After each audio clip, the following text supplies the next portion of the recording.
Coach Miracle's brainchild, and he and I try to pull this together every year. The idea is that you participate in sports in Hamilton County, Indiana, and you are right on the edge of Indianapolis. And that means that you are in as competitive an area for high school athletics as you're going to find. Obviously, it's different for different sports, but this is a place where kids are well prepared because there's great coaching, not just at this school, but at all schools. They've got facilities just like we've got. It's very hard at this point to get an edge on our opponents physically. And so Coach Miracle's idea was, let's try to attack this from the mental perspective. And so Shamrock Advantage Week is about trying to build the mental edge, trying to get stronger in our sport intellectually, and let that feed into the physical preparation that you're getting, and that may be the way that we get an edge on our opponents. So that's what this is all about, is trying to do that. And you're going to hear from some very, very important people this week. I'm about to introduce Coach Lidskin, which I'll tell you what his background is in a minute. And then you hear from Coach O'Neill, one of the finest coaches most of us have ever seen. Coach Gilbert, fresh off his state championship on Wednesday.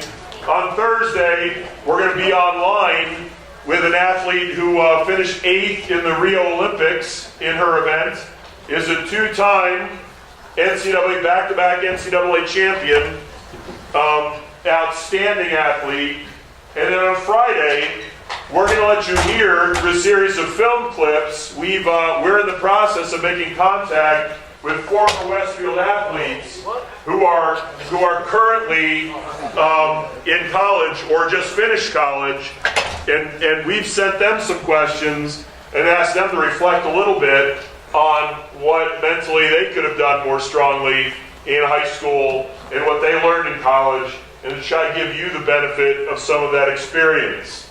So that's what SAW is all about, and we hope that you're here for every day of this. We'll do the same thing every day. We'll try to get started as close to 3 o'clock as possible. We'll try to get you out of here as close to 3:30 as possible so that you can get to your other things, your practices and such. But if you give us our undivided attention for this 2.5 hours, we think that we can put some things in your head that will they'll give you an edge on your competition, because we know that competition is pretty good. Today our speaker is Coach Lidskin. Coach Lidskin is the first coach in Westfield High School history to coach a state championship team in 1998. The girls cross country team won the first team state championship in school history, actually the first state championship of any kind. But it was the mid-90s where they became a dynasty, our girls cross country team. In 04-05, if I get the dates wrong, correct me, in 04-05 they were runner-up. Then the next 3 years in a row, they were back-to-back-to-back state champions. And that is an impressive feat, no matter what school you're coaching. It is especially impressive at Westfield High School in the mid-90s. I started coaching with Coach Lidskin in 2000, I think was the first year that I was here. What was it, 04? Was that when we finished 6th? The girls' team finished 6th at the track. That year was pretty special, and the reason it was so special is because we won the county meet, the conference meet, the sectional meet, and the regional meet. They finished 6th in the state, which is very hard in track. It's hard to compile points in a state track meet. But I think probably from county, conference, sectional, and regional, we probably beat the second place team by a total of maybe 15 points, all of those meets put together. And that was because we had great athletes, but it was mostly because they were very, very well coached. I, as a coach, have the opportunity to talk with Coach Lidskin almost every day. I learn something every time I talk to him, and I think you will also learn something from listening to him. So without further ado, Coach Lidskin.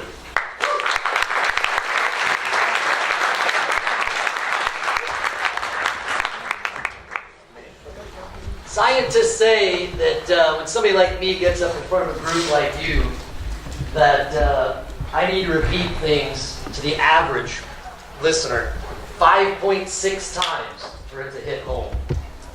Those same scientists will say that you will remember only about 25% of what you hear in a lecture like this. The average person. Scientists will also say that of the 25% that you'll actually remember, within 24 hours you'll forget 66.6% of that. And within 1 month, you'll forget 90% of everything that went on in this room. That's the average listener. I like to think that this day and this week, our presenters are not presenting to an average group. Now, it's possible that your coaches forced you to be here today. I hope that wasn't the case. I hope you actually want to be here today.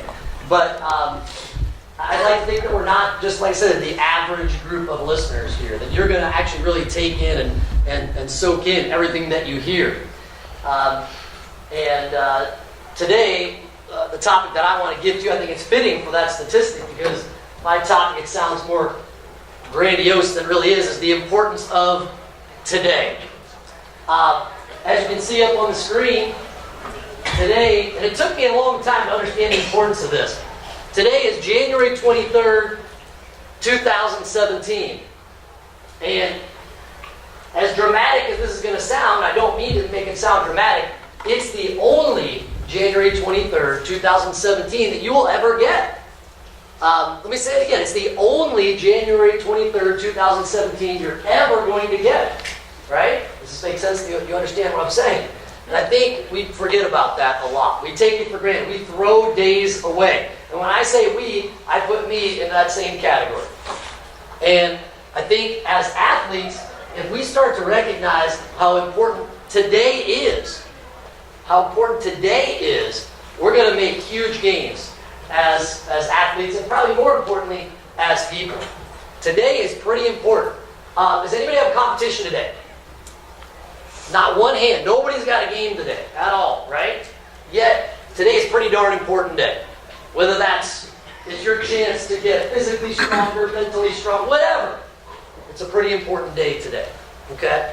So we're going to fight science and research. We're going to remember far more than 25% of what happens this week when your speakers get up here. Otherwise, our speakers are going to be very insulted, right? Look, I know we've only got about 20 minutes here, and I'm fighting research as it is, so I don't want to speak too long to you. But I want to talk about 2 habits that I'd like to mention that I think are hugely important if today is going to get better. And I want you to understand that when I say today, what do I really mean? Today and what? Every single day.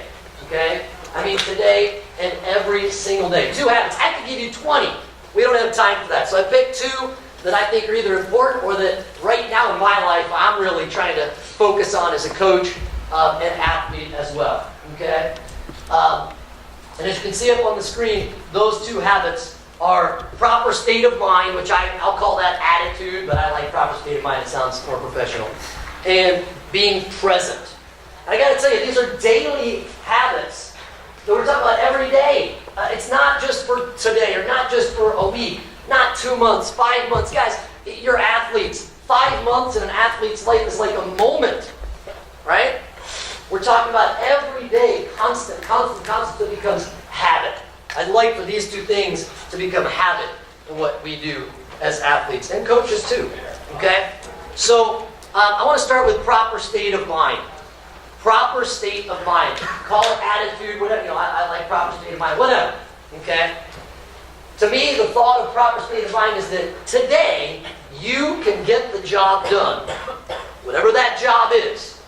Whether that's a weight room day, whether that's a conditioning day, whatever it is, you can get the job done regardless of the obstacles and odds that you might face. I have a belief, and you can think I'm crazy if you want to, that there are very few bad days. Of course, there are tragedies that might happen and that would create it, but I think most days that you cannot possibly have a bad day. It's not possible. You can have bad moments within those days. Absolutely. That happens all the time. But how we react to those, how we respond to those, that's probably going to dictate how successful we are going to be today. And once you start understanding that being successful today is the secret to success, then you'll realize that overcoming those obstacles, that's the key to success. Okay? So, no bad days, bad moments that we want to overcome. And our attitude is going to be the key to that, our proper state of mind. So, in that category, proper state of mind, I kind of narrowed that down to a couple things. One, be optimistic. Be positive. I've spoken to maybe some of you before about this. Maybe some of our distance runner athletes have heard me say this. Like, what's the alternative to being optimistic? Be disgustingly positive. Disgustingly optimistic. Because what's the alternative? The alternative is that negativity creeps in, your attitude level drops, and you're less productive that day. Right? Disgustingly optimistic. And the other one is, you have to look at every single day as an opportunity for growth and an opportunity for improvement. Get better. Right? You can click to that slide.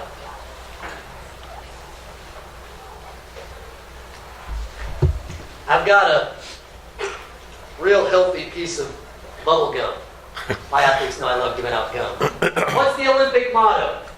Anybody know it? There's not one person in this room that knows the Olympic motto? This gum is going to remain mine? Really? What is it? Higher, faster, stronger. Wow. Nice toss.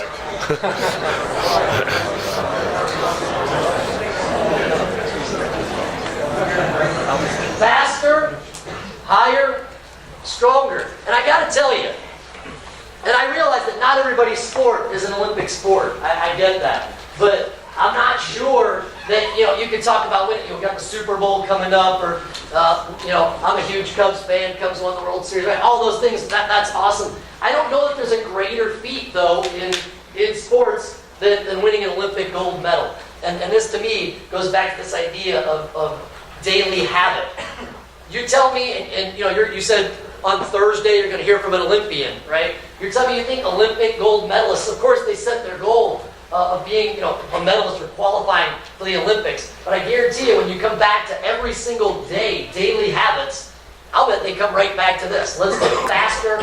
Let's go higher. What we're doing, let's be stronger. In every single sport, those things are important. I think it's a great, if you're like, oh gosh, this Lidskin guy's talking for 20 minutes. I don't remember anything about anything. If you remember anything about attitude, remember that. I like that a lot. The other thing that I just want to say real quickly about attitude is talk about a couple things that you might not think will matter. And you can't really probably see those pictures very well. But proper state of mind, there are other things that matter that you might not think about. Body language matters.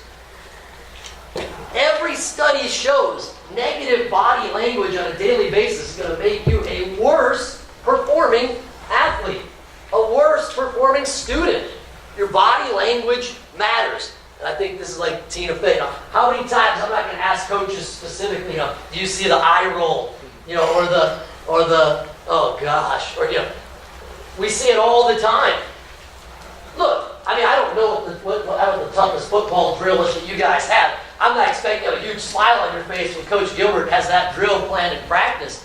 But your body language, your facial expression, and the words that you say before those moments, they matter a lot in terms of how you're going to perform and what message you're going to send to your teammates and how they're going to perform as well. So don't forget about those things. I want to add one real quick story about attitude. Some of you may have heard me tell this before. Okay, so I don't know when this was, maybe 5, 6, 7 years ago. We had a young lady on our cross-country team, very good runner. She wound up being a second-team All-State runner her senior year. And we had a competition on a Wednesday night. And she was good. She was a good runner. On Wednesday night, we were on a flat, fast course. The weather was great. The competition was great. She ran 19 minutes and 41 seconds. Was not a very good time for her. She stunk. She knew it. That was Wednesday. Thursday, we had a pool workout. We went 20 minutes. We were just trying to recover the legs.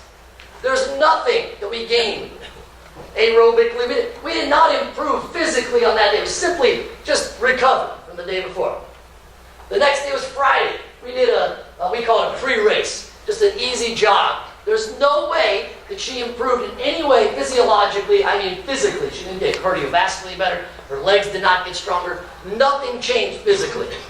Saturday, she ran 19:01, 40 seconds faster, on a course that was more difficult in weather that was more challenging. Why?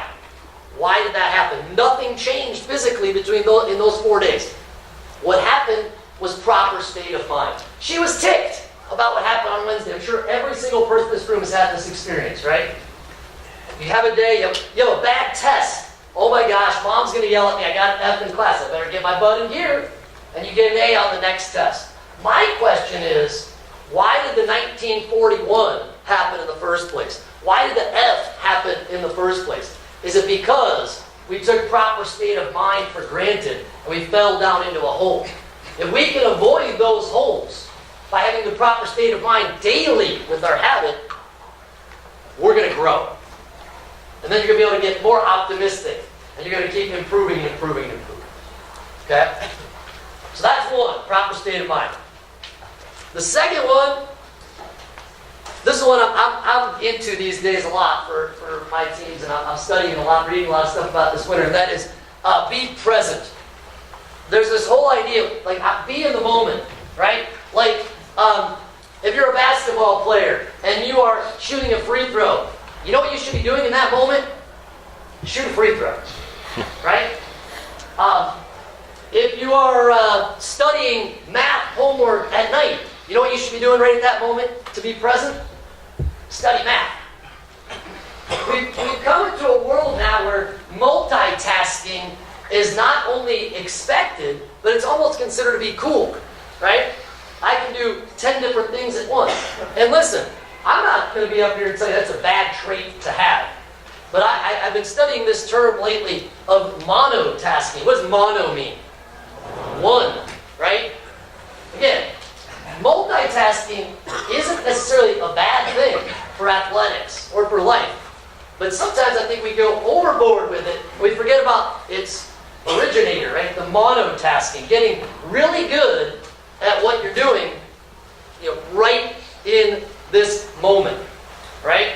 Yesterday, I still run, believe it or not. I went for a run yesterday, and I was on a course at a park where I was doing 5 laps. And I was going to be doing a really hard run. I knew it. And I was on lap 2, and I started thinking about how bad lap 5 was going to be. Right? For 2 minutes, at least, on the run, how am I going to handle this? Is this a hill I'm going to be able to run hard on lap 5? Blah, blah, blah. All of a sudden, a couple minutes later, I snapped out of it, and I was like, oh, man. Guess what happened on lap 2? I slowed down. I wasn't present in lap 2. So lap 2 was too slow. So now, not only am I fearing lap 5, making preparations for something that I don't have any idea what I'm going to feel like when I get there, but I also screwed up lap 2. Okay? So that's just, kind of a personal experience about, trying to make sure that you are present in the moment, right? And had I been monotasking and just focusing on lap 2 wouldn't have suffered. Maybe lap 5 would have been great. Maybe it would have been terrible, but I didn't take care of what I was supposed to take care of in that moment. And I think so often we do this, right? I got just a quick video, a real quick video that hopefully I didn't even check the volume, Josh, on that. I hope this is going to work.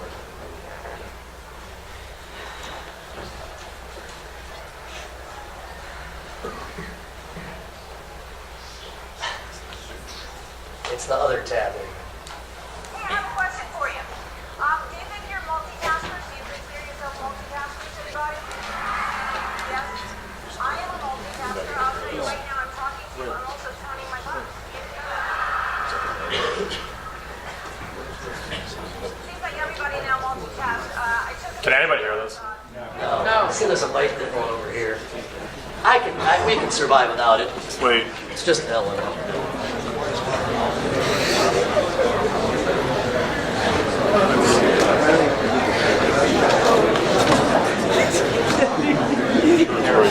One of those.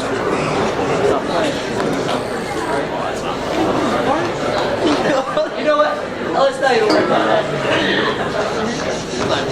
If you guys find it, figure it out, we can put it back in the end. What was that? Unless you got it. Hey, I have a question for you. Do you think you're multitaskers? Do you consider yourself multitaskers, anybody? I am a multitasker.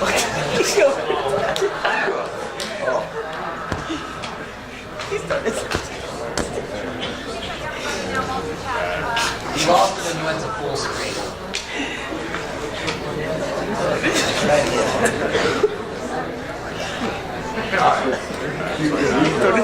Sorry, man.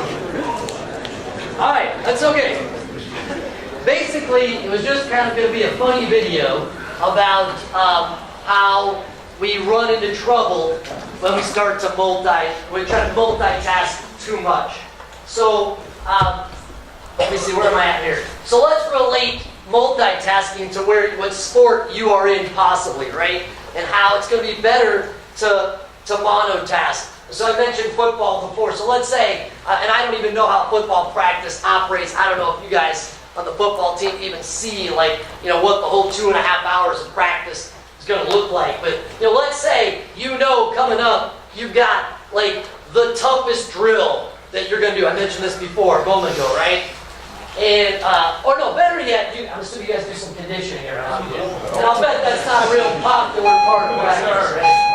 So let's say, football guys, you got conditioning section of practice coming up at the end of practice. But you're in the weight room before that, right? And you're in the weight room and you're talking your butt, oh, God, I don't want to do whatever sprints that coaches are going to have me do. And when it's your turn to get on the bench, if your bench press suffers because you're worrying or you're thinking ahead, you're not living in that way, you're not monotasking on bench press right in that moment, then you just create a bad daily habit, right? Because you're trying to multitask and bench and run, essentially, your conditioning at the same time.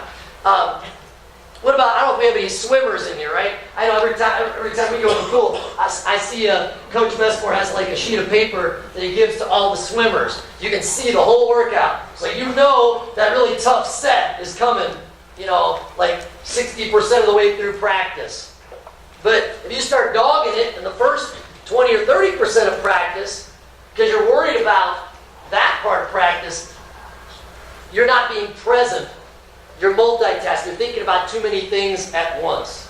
What about a basketball player who had a bad day at school or a bad day? You wake up in the morning late and there's a long line at Starbucks and you're tardy to first period. That doesn't constitute a bad day.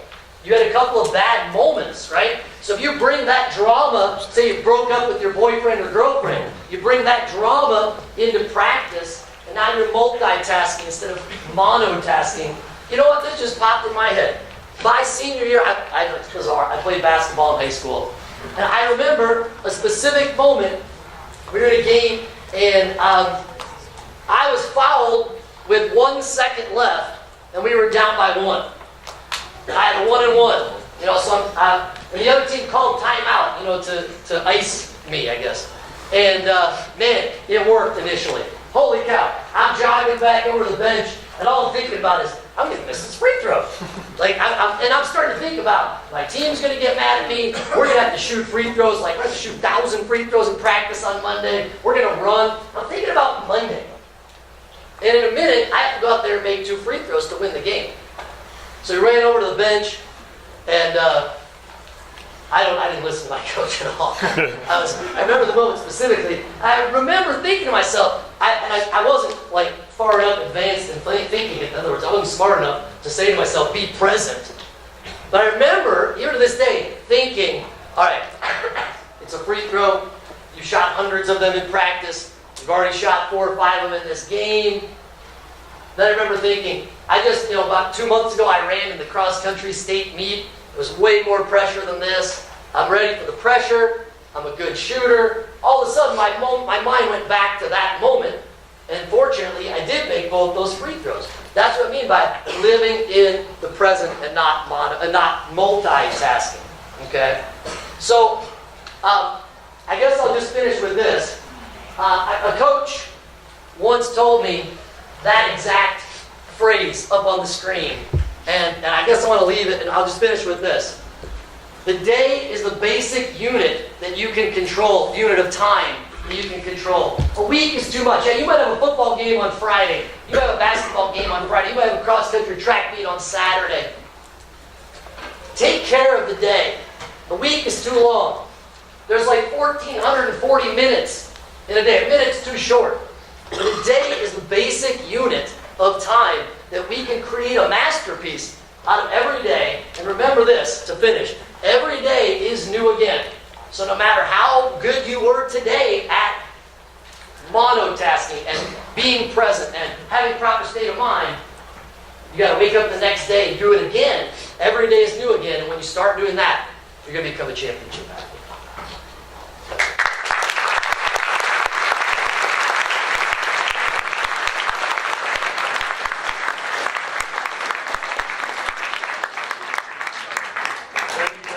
When he was telling me what his topic was, I was reminded of, and I don't remember how many years ago, maybe 10 years ago now.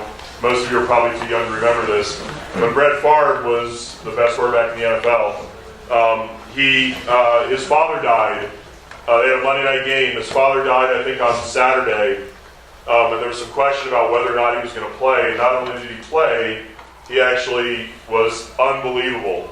Like, unbelievable. I think he actually broke the passing record for the history of Monday Night Football that night, which is a pretty long history. They talked to him after the game. They said, why? How is that possible?